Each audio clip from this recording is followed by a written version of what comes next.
ఓం ఏకదంతాయ విద్మహే వక్రతుండాయ ధీమహి తన్నో దంతిః ప్రచోదయాత్. శ్రీ గణనాయక అష్టకం. మా వీడియో మొదటిసారి చూస్తున్నట్లయితే please like, share and subscribe. ఓం శుక్లాంబరధరం విష్ణుం శశివర్ణం చతుర్భుజం ప్రసన్నవదనం ధ్యాయేత్ సర్వవిఘ్నోపశాంతయే. అగజానన పద్మార్కం గజాననమహర్నిశం అనేకదం తం భక్తానాం ఏకదంతముపాస్మహే. గజాననం భూతగణాధిసేవితం కపిత్థజంబూఫలసారభక్షణం ఉమాసుతం శోకవినాశకారకం నమామి విఘ్నేశ్వరపాదపంకజం.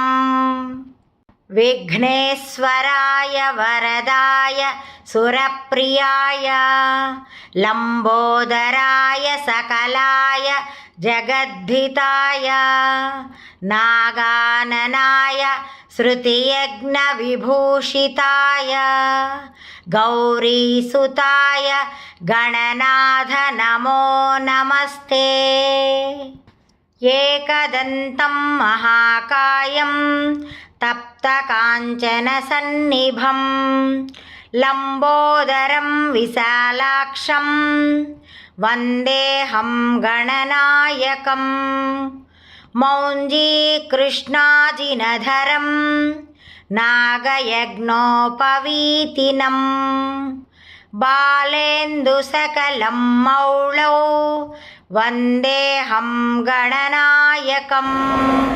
చిత్రరత్న విచిత్రాంగం చిత్రమాలా విభూషితం కామరూపధరం దేవం వందేహం గణనాయకం. గజవక్త్రం సురశ్రేష్టం కర్ణచామరభూషితం పాశాంకుశధరం దేవం వందేహం గణనాయకం.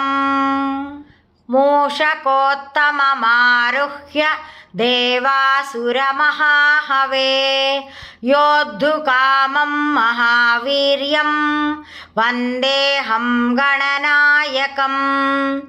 యక్షకిన్నరగంధర్వ సిద్ధవిద్యాధరైः సదా స్తూయమానం మహాబాహుం వందేహం గణనాయకం. అంబికాహృదయానందం మాతృభిః పరివేష్టితం భక్తిప్రియం మదోన్మత్తం వందేహం గణనాయకం. సర్వవిఘ్నహరం